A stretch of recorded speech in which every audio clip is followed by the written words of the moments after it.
at the style of speaking really that underlies a lot of debating. Because debating isn't just a series of public speeches, but that is one thing that it is. It is a series of people addressing an audience for a limited period of time. And so the general skills of public speaking are the skills on which you have to build as a debater as well. Normally I begin with a group like this talking about building confidence and getting to the level where you can stand up and speak for 8 minutes and not be nervous and sound really confident. In fact, you guys are all very good at that already, so I'm going to skip over that and I'm going to move straight on to look at some particular tips and tricks that you might want to practice. Most of what I'm going to say will strike you as blindingly obvious, but it's incredible how often people don't do the basics that they need to do to be understood as silent speakers. So we're going to have plenty of practice afterwards, which is why this isn't going to be a very long lecture, but then there's going to be sessions with me and DJ afterwards where you get to play games to practice this stuff. Okay, so first of all, what is public speaking all about? Well, if you look at all the real-world examples of public speakers, like politicians, religious leaders, community campaigners, teachers, whatever, they're all trying to establish credibility.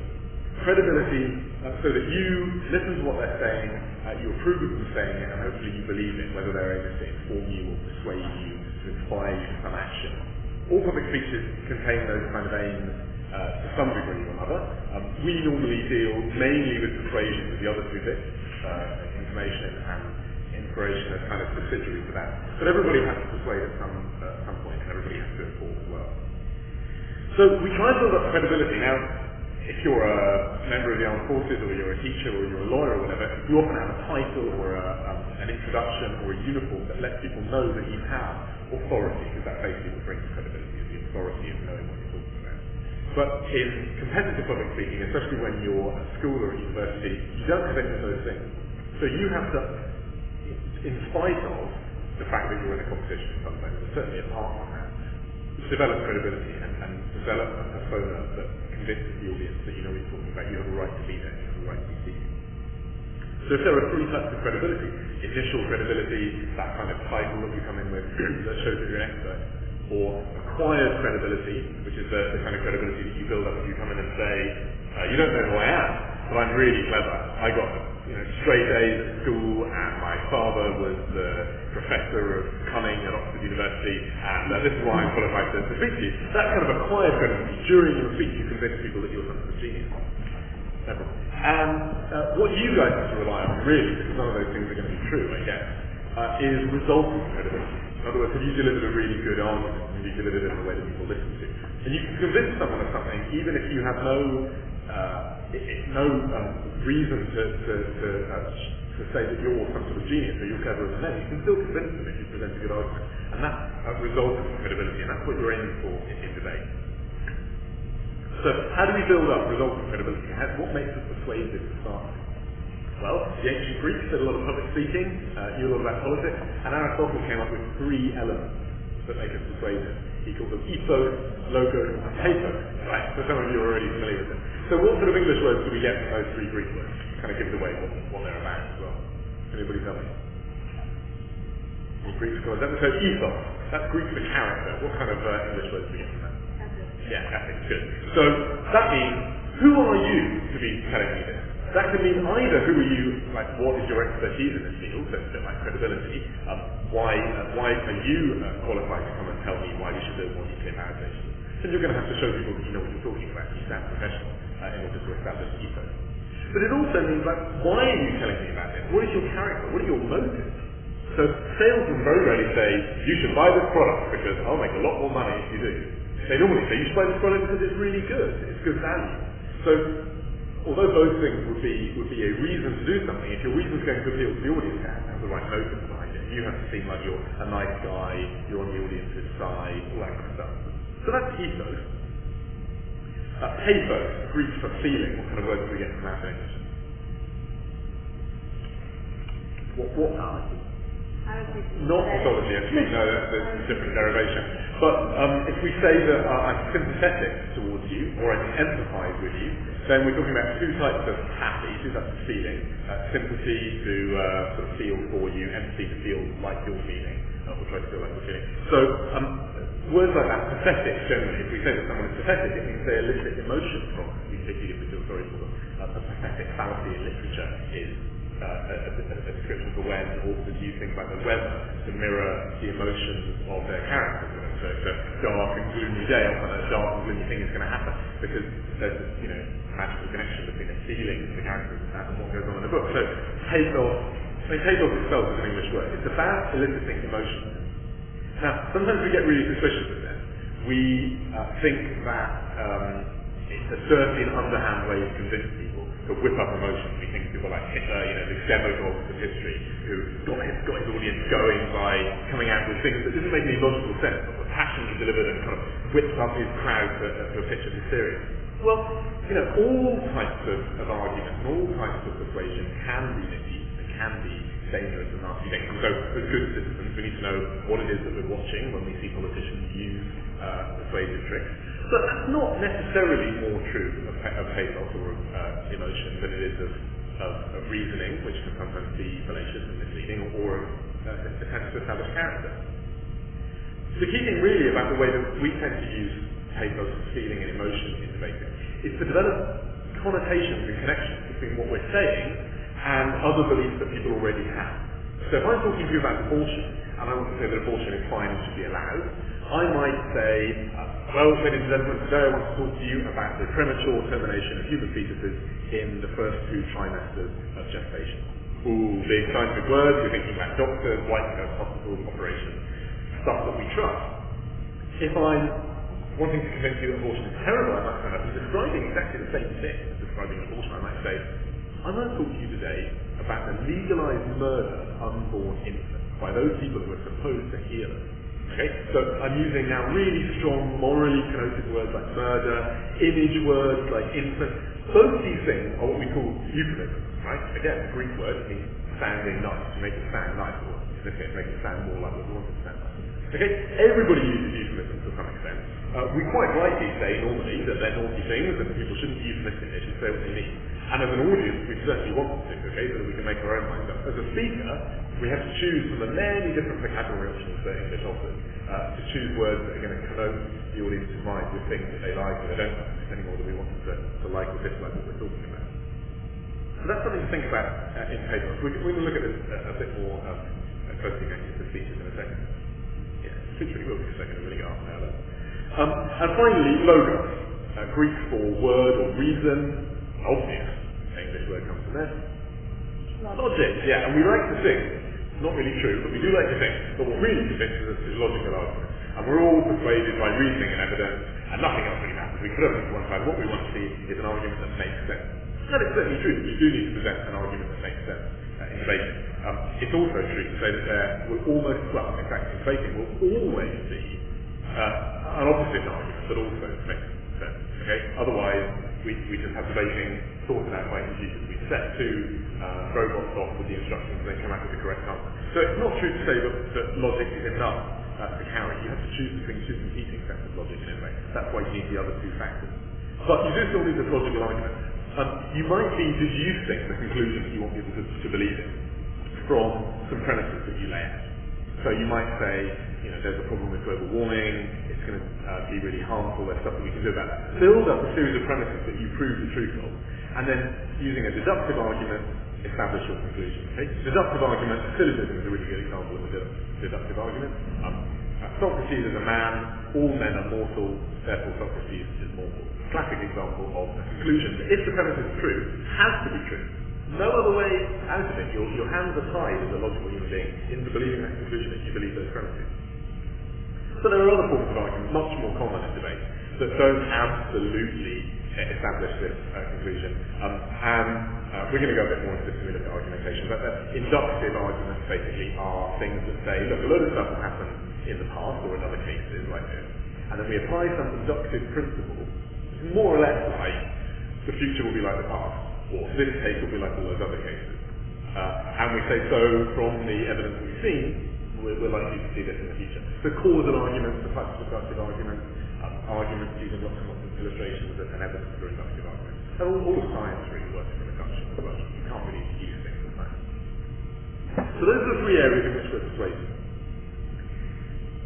So now, what we've got to do is we've got to think about how we get these amazing persuasive ideas that we've built up in our minds, particularly our logical ideas into the heads of our audience. Okay? The first thing we've got to do is consider our communication model.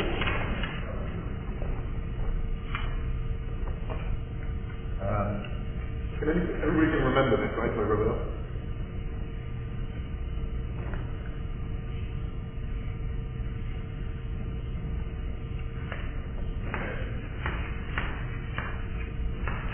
Me.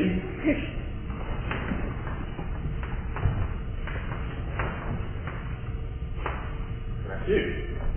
Okay, I have an idea in my head. The idea is A. I'm going to transmit it to you using speech in this case.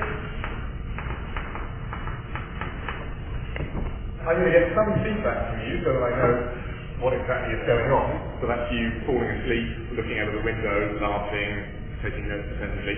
Good or bad thing, that's what I'm having. So somewhere the message is going over here, but there's going to be interference. Things are going to be lost from this message. And the first way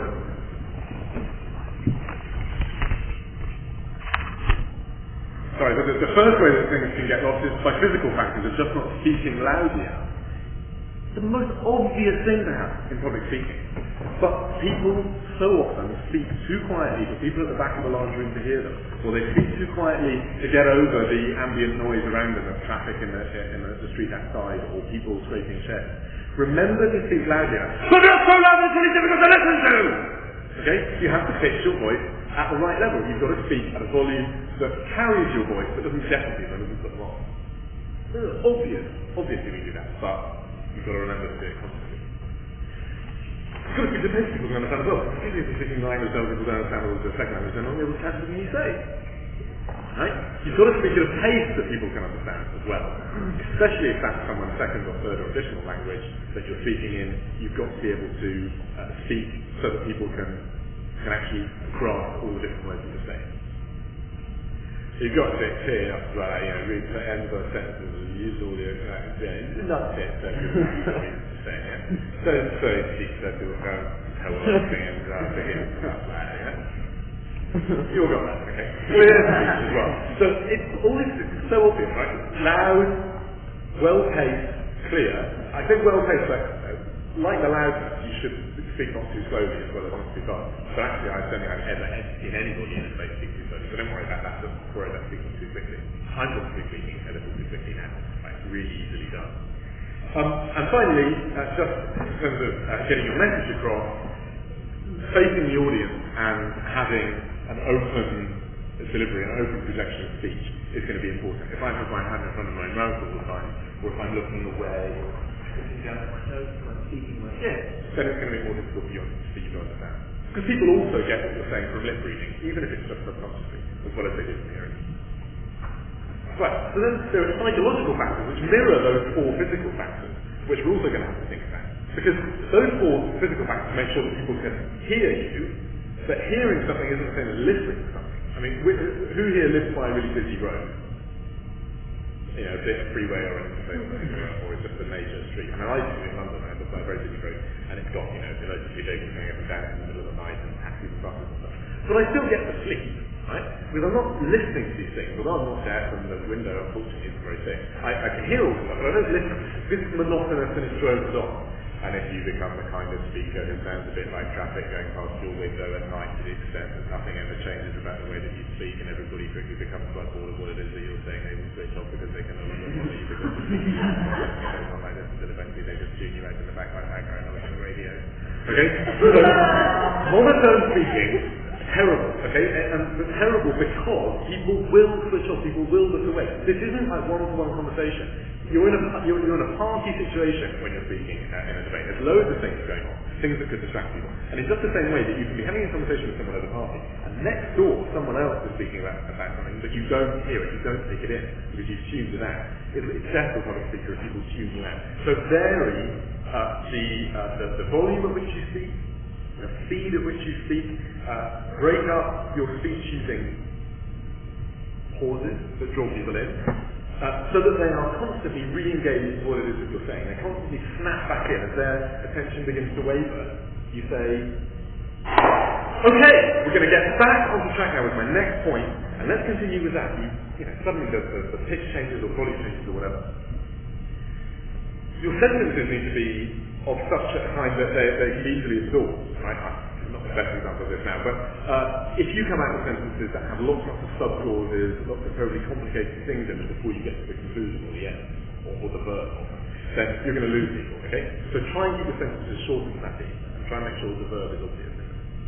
And finally, and this is reflecting the fourth thing we talked about in the physics of getting your message across, which is, looking in the right direction and not shading your hand. Think about the psychology of the way you use your body as well. So first of all, you would be amazed how many debaters have incredibly annoying, repetitive gestures when they're speaking. They don't even notice that they're doing it. And people deliver speeches like this, and they just go on, and eventually the audience becomes almost mesmerized by the fact that this arm is moving up and down. Or people who pace up and down in front of a room. Our headmaster used to do this. We used to make a point of counting how many times he would walk from one side of the room to the other, and see if he could beat his own personal record for the last time he spoke to. Of course, we weren't listening to his speech, then we results then. Watch yourself on video if you can. I might have the unfortunate experience of doing this when this takes place. And you'll see how annoying your gestures can be if they're repetitive. That doesn't mean that you should sound like this all the time and deliver a public speech without any meaning. Okay? Your hands can be used to emphasize your meaning. See this with politicians. Politicians are saying, we will not stand for these Al-Qaeda attacks. And they often just do a quite defensive gesture, a gesture that is be stopping things. And other people say, we need to bring immigrants into our society and make sure that they're included in what it is that we're doing. Draw things towards their body, right? Sometimes that's conscious, sometimes it's subconscious. But make sure that you are at least vaguely conscious of what it is that you're doing and how you're using your hand gestures. And then finally in this bit about psychology, the most important thing to make people listen to you, to make them snap back into you and pay attention, right? You're one of those people at the party who doesn't really choose that, is to make eye contact with members of your audience. Because the moment someone looks at you, it does become a one-on-one conversation. It does become something that they feel that they ought to be listening to, or they've got a duty to pay attention to, rather than it being like a radio or TV on in the background that they can ignore. So look at the audience, you don't have to sort of one by one make eye contact with each of them, but you will find anyway that you want to look at to get feedback as you try to use this communication tool to see what it is that they're getting at your speech. Have they understood everything you need to repeat something, go over a point again? Okay, the final thing I'm just going to say then about the psychology of getting the message across moves on from people willing to listen to you to are they really getting the full meaning from what you're saying, or are they being confused by the tone in which you're speaking when compared to what it is that you're speaking about? So if you're telling a joke, you need to be light-hearted. You need to make it obvious that you're telling a joke, and as you build up to the punchline, not have people under the impression that you're delivering a very serious point, okay? Because then nobody will laugh. It will be really embarrassing. You'll pause waiting for this laugh and applause, and it won't come. Similarly, if you're really angry about something and saying, we have got to do something about the horrendous levels of poverty that exist even in wealthy countries like the United States. There are children in this country who don't have enough to eat. There are children who can't concentrate in school because they can't even afford breakfast, okay, before they leave home. Passionate, sort of angry. There are children in America who can't even eat before they go to school. Oh, they can't concentrate. They get on the bus. Clothes are in shreds. Oh, it's terrible. We really got to do something about it. Okay? You've got to match up your speaking style to what it is that you're saying. And that means that you have to be a little bit of an actor. Okay? Sometimes you have to be angry about things that don't particularly angry. We've got to protect the red-tailed monkey, my God, it's the most important thing in the world. Maybe you don't care about it, maybe you're a passionate red-tailed monkey hunter, but you have to at least say to the audience some kind of concern about it by using your speaking style. Oh, we're doing alright. Okay, so next thing we can look at is not so much your voice and your movement and stuff, but the actual language that you use. Particularly, we're going to look first of all at terminology. We're going to think about now, getting this idea across. So far, there are some things getting in the way of the transmission of A. Thank you, moving the camera there. So what's getting across is a kind of slightly wiggly version of A. More of that getting there. But of course, nothing of A is going to get across. However beautifully you are speaking, however well enunciated you are, like a Shakespeare actor, and projecting everything from that, if you're speaking a different language to your audience. Obvious, isn't it? Right? Basically, they take in a common language. So I stand up here and say, Proprietà, we coffee James, we compris. And that means, hello, my name's James, I'm Welsh. If none of you speak Welsh, I'm kind of assuming that none of you did, then you're not going to understand that, even if I say it nicely, right? Well, we all speak English, okay? But we all speak very different types of English. Even people who are from the same country will speak different types of English depending on the way they're educated, the social background they come from, their age. All these things will affect our particular uses of terminology. George Bernard Shaw famously said, England and America are countries separated by a common language. So what he meant by that was that you can be off-putting, even more so perhaps, if you're speaking a language that you know very well to someone else who knows that language very well, but they know it differently. So I've written that here in my example. I don't know, it doesn't make me laugh, maybe I never laugh at your own joke. I said, are you using words that are easily understood by everyone in the audience? Or are you being obfuscatory and shilly-shallying around until the audience is all in a cacophony? Okay, I don't know whether those are uniquely British words, I was hoping that they would be, but none of you would understand. So, are you using confusing terminology so that the audience doesn't know what's going on? You've got to make sure that you cut out, first of all, unusual words that are particular only to you or your social group, your age group, or whatever. Secondly, very, very tempting, particularly in research debate, to use jargon and terminology and technical terms, okay? Not everybody knows what the CFSP of the EU is. Not everybody knows what factorism means. Not everybody understands the word intifada, okay? You need to explain these things to the audience because you can't assume that they're going to have done the same research that you have or that they've read that particular issue of The Economist or Foreign Affairs or whatever it happens to be. So explain terminology, that's another step towards speaking the same language as people. Even if people do understand your language, vocabulary can be off-putting if it's particularly slangy or if it is the kind of vocabulary that's used by certain sectors of the population. Now we all know famously that certain words which were previously insults have been reclaimed by certain groups in society. So racial insults in some cases now are perfectly acceptable to use amongst people of that particular race. Insults about sexuality have been reclaimed by the gay community. Now, that doesn't mean that they suddenly become universally acceptable. We know this from experience. We know this from stories of people in the media who get into trouble for using them inappropriately. So, words that people know the meaning of, that in some cases are acceptable, are not always acceptable. And you need to make sure that the words that you're using are acceptable to your audience. They're not going to alienate them. So, talking to a group of people over the age of 60, you're not going to talk about old fuddy-duddies and senile people who shouldn't be allowed out, okay? You're going to use language that doesn't alienate them, doesn't put them off. And then finally, and this kind of already implies all these three things, think about the formality at which you are speaking, the register that you've chosen to speak in, okay? Some debates, some subjects, and some audiences lend themselves to my informal talking. I mean, I'm talking to you now and I'm making jokes occasionally and being self-deprecatory, and that's because, we're all of a similar age in an informal teaching scenario. But if I was delivering a speech congratulating people who were just graduating from my university, I wouldn't be speaking like this. I wouldn't be speaking in this kind of register and waving my arms back like this and making jokes and rolling my eyes. I would be delivering a very formal speech. We're gathered here today, ladies and gentlemen, to recognise the achievements of the class of 2007. We're gathered here to reward them for their hard work, and now we're going to, that sort of stuff. Okay? It's a different register, it's a different way of using your voice and your body. Have a think about that. Have a look at different registers in real life. Broadsheet newspapers and tabloid newspapers have very different ways of using language. Politicians and sales have very different ways of using language, although you could cynically say they're both trying to do the same thing. But they're not in the same context, okay, so they use language differently. Okay, and finally, we've already talked about using synonyms. We're going to play a game about this later on, but synonyms are really powerful to get people to think about things differently. Again, it comes back to this idea of euphemism, right? So there's a reason why generals talk about collateral damage and anti-war campaigners talk about civilian death. They're describing the same thing, but the vocabulary makes people think about things in a very different way. Collateral damage sounds great. Like you're in a Bond film and there's a bleeping screen and a little light going across it and everybody in their smart suits with this satellite in it says, oh dear, we've got some collateral damage, we've won the battle. Civilian death is much more like the jerky handheld footage of looking at a bomb out building or whatever. It's much more powerful if you want to convey the horror of things. Right, we're going to move on now to the penultimate section we're going to talk about. And that is using words and sentence construction, not just to increase meaning, but to really get the audience excited, to get them passionate about things, to carry them along with you. And although, technically speaking, the Greeks would use the word rhetoric to describe all types of public speaking skills, now it's really quite often used to mean just this, kind of specific construction of sentences so that they sound good. Right? I sometimes compare this to the way that poets construct sentences. Not just to convey the meaning, because otherwise it'd be prose, isn't it? But because it sounds nice, because they're a flow or whatever.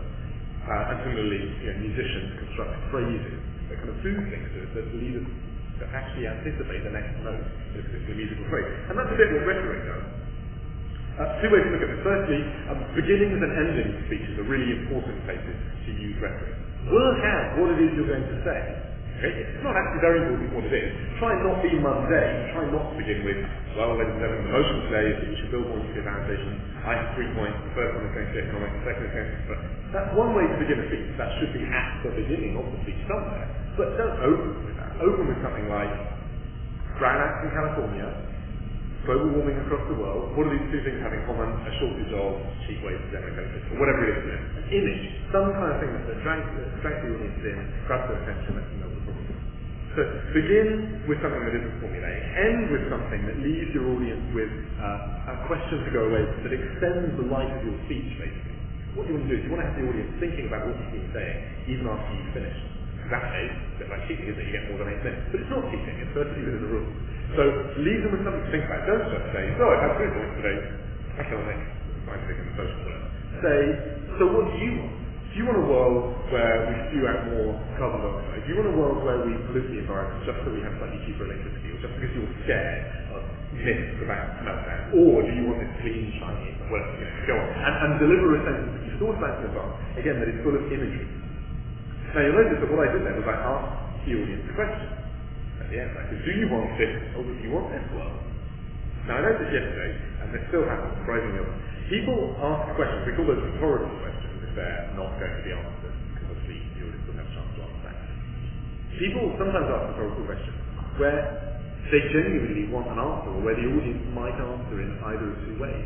That is not the way to ask a rhetorical question. The only way you should ever ask a rhetorical question is if you have already given the answer to the audience. And there's only one thing they can reasonably at that point think in their own mind. So having proved that what we really want is a new shiny world of nuclear power stations, you then say, so what do you want? A new world of shiny nuclear power stations. Okay, so like cheerleading, give me an A. What have I got? An A, says the audience. Right, good. Okay, don't ever allow your audience to actually think about what the answer to this question might be, because they might not answer it in the way that you want it answered. Okay, so rhetorical questions need to be answered first, then you answer them. Okay, and the final thing we're talking about now is rhetoric, we're doing all right this time, is sentence structure. We're going to look at some things now. When we look at these things, I'm not saying that you guys need to be doing impressions of Churchill or Caesar or JFK when you're delivering your speeches. There's nothing more cringe-making than seeing someone of our age, he said hopefully comparing us to age, but of your age or even of my age, coming out and pretending that they're kind of, a great war leader or something, when actually they're a 17-year-old and they're in a classroom and they're taking part in a debating competition and the topic is, free dentistry or something. It's not always going to work. So you have to find your own idiom, you have to find your own way of speaking. But that doesn't mean that you can't try out these tricks and see if you can find a way to use them. So we're going to look at some great speeches. We're going to look at some things that people do in great speeches and see if we can use them. So number one, any of the categories of things that are called alliteration, or rhyme, or homophony, things that have some kind of common sound about them, lists that sound the same. I know Anthony doing this a lot yesterday, it was really good. He'd begin by saying, so we want to do this, so we want to do that, and so we want to do the other. And that's what, he began the sentences in the same way. That's really good. Caesar famously, when he was reporting back on his Gallic wars for the Senate, said, Veni, Vidi, Vidi. This has been taken to make out of by many Latin students, because it sounds like Vidi, Vidi, and Vidi. Caesar was anything but. But, of course, it means in Latin, I came, I saw, I conquered. Okay? And it sounds much the same, it begins with a V, a word, it makes it happen. And so, he was delivering great graphics, a list that sounded the same. Now, you're not going to do something like that, but you might want to say something like, carbon taxes should be introduced because they make the environment greener, they make factories cleaner, and they make businessmen keener. Okay? So just a little rhyme that makes it more exciting when you're delivering a reminder of your point. Okay, closely linked to number one is the second thing you might want to think about, rising threes. Lists of things in three that have this kind of pattern of a musical phrase. Sometimes they come with a fourth kicker, a fourth lift. I'm going to do a couple of examples of this. Churchill had a great one, which did have a fourth kind of kicker thing. He said, we're Churchill now, we shall fight them on the beaches, we shall fight them on the landing ground, we shall fight them on the streets and in the hills, and we shall never surrender. Actually, it sounds like music, okay? It has that lyrical, rhetorical quality about it. So, and of course it shares something in common with number one as well. We shall fight them, we shall fight them, we shall fight them. And then he gives a different area. And we shall, and the contrast, never the rest, okay? So you've got a whole range of different things in there in that particular phrase, which work really well rhetorically. No, but you can say, we need to implement this policy for the good of Vermont. We need to implement this policy for the good of America. We need to implement it for the world. Okay? That's also a rising thing. Thirdly then, mirror sentences. Again, thinking about the words in the sentence and thinking about how we can get people to remember them, to see them as catchy and think about them. So, again, famously, JFK stands up and says, ask not what your country can do for you, but what you can do for your country. Mirror sentence, lovely. But equally, you could say in a debate about Darfur, Sudan is in the UN. So then why, ladies and gentlemen, isn't the UN in Sudan? Okay? Turning it around, making people think about the issue, but in a way that's catchy. So finally, much less specific here, contrasts generally work well rhetorically. We've already seen Churchill's contrast delivered through expression and tone when he went bum, bum, bum. Okay? There's a contrast to that forcing a very different type of idea, and also he delivered it in a very different way. But one small step for a man, a giant leap for mankind, is a contrast of images. Okay? That sounds good in a rhetorical setting. And generally speaking, all these things benefit from having image words in them, putting a picture in the audience's mind. People say a picture is worth 1,000 words, but a few words can paint a picture for you, okay? And if you shortcut to an image people already have in their head, then you're making your words so much more powerful. So that's a quick guide to rhetoric. I mean, an extremely quick one. I mean, obviously there's more to it than that, but the main thing I want to say there is, as I said at the beginning, find something that you feel comfortable with. Don't just hate people who you've seen giving great speeches in the past or in real life, because it won't always work. So if you can find an idiom that you're comfortable with, then it can work really well. So finally, we've got all these great ideas, but now we've got to make sure that people actually remember what it is that we're saying, and they take all this information in. And that's why we need to look at structure and the skills of paring down all this huge amount of information that we're going to get. When you guys go to with TJ to the library later on, we're going to be coming in with huge amounts of information. We're going to be laden with data and reasons and arguments, and you're not going to get it all across in 8 minutes, particularly not if you just speak really, really quickly to try and funnel this information into the audience's head. You have got to, first of all, divide up your speech in such a way that people can follow it. Bite-sized chunks. Let people know what's coming next of those bite-sized chunks. That way they spend less time adjusting to your new arguments, being surprised by it, and more time just listening to them, to do it, because they know it's coming. Okay? When you've done this, and you've got an introduction in which you show people what you're going to say, and you've got some nice chunkable points that they can digest easily, and they know what's seen, and they know what to expect, and they know what they should have got so far in the speech. So you're helping them all the time by signposting through your speech. And then you've done the same thing at the end. You perorated, you reminded people of what they should have heard. Once you've got that, you can make that a bit more exciting. You can use a bit of rhetoric, a bit of vocabulary to make that seem more coherent.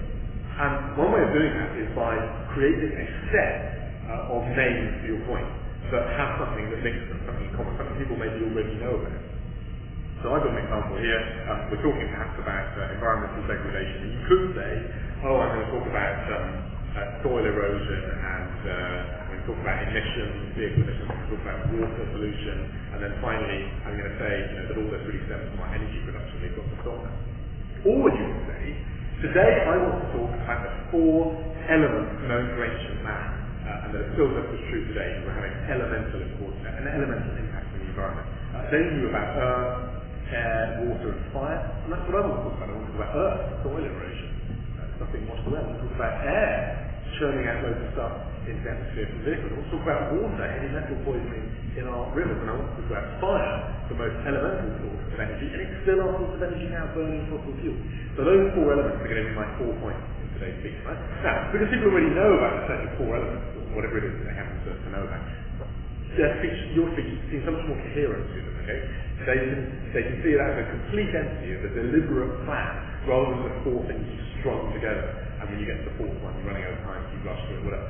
So to make yourself look deliberate and confident and professional, it increases your credibility, increases your audience visibility and willingness to listen. And finally then we're on to issues about timing, which is fine, because it's 6 minutes left, and we'll take about 6 minutes, how well timed. First of all, just remember to stick to time. Don't carry on talking at great length about something that appears to be unclear or that you yourself don't understand. You'll never dig yourself out of a hole in the short time that you have in a debate. If you find yourself going over time on a point, just stop, move on to your next point. It's more important to get through what you promised to get through in a debate speech than it is to explain something with absolute clarity and then miss out half your argument altogether. So divide up your speech, flag it, let people know where you're going, and that will provide a roadmap as much for you as it does for the audience. And finally, summarising and tracing the information that you've got will help you with time. And basically, there's only one way you can do this, right? If you've got a lot of information and you need to deliver it in a period of time that is shorter than it would take you to just read it all out, it is not an option to speak faster, because that will not help you in the audience to understand it. Your only option is to leave stuff out. Right? You've just got to cut down what it is that you're going to say. So how do you choose what you're going to leave out? You have to think about the purpose which you're making the speech in the first place. And some things will seem less relevant to that purpose, and some things will seem more relevant. I'm not saying they'll be totally irrelevant. I'm not saying if you had all the time in the world, you might not include them as a bit of background. But if you've got to drop the least important thing, you need to know what the purpose of your speech is, so you can spot the least important thing. So let's say that I'm talking about the UN, right? And initially I just think I'm going to give a speech about the UN. So I'm going to explain what all the structures are in the UN and how it runs. Secondly, I'm going to explain what the terrible problems with those structures are. And thirdly, I'm going to predict what those structures might be like in the future. Okay, well what's my purpose here? Am I trying to teach people about the UN, like I'm a civics teacher in a class? In which case I'm probably going to leave those predictions, because they're all a bit, flighty and can't be justified. So fine, maybe I'll hint at the fact that things might change, but I've just got to fill these people's heads with information about the way things work and what's wrong. Maybe they are a group of people who are in charge of the UN and I'm trying to persuade them, in which case they already know largely how everything runs. Like, I'm not going to repeat the information and description that they're already familiar with. I'm just going to say, look, here are the problems, right? And they probably already know quite a lot about that too. And I'm going to spend much more time on the solutions, on the future ways that things could be organised, the predictions. If I'm delivering a more neutral analysis, like I'm a historian or something, or I'm an academic studying the UN, I might just be more descriptive. Rather than being judgmental about problems the UN faces, I might just describe current structures and compare and contrast them to future structures. So I might leave out a little bit. So different purposes will make different elements of that speech less relevant and less significant, so I can decide how to leave them out.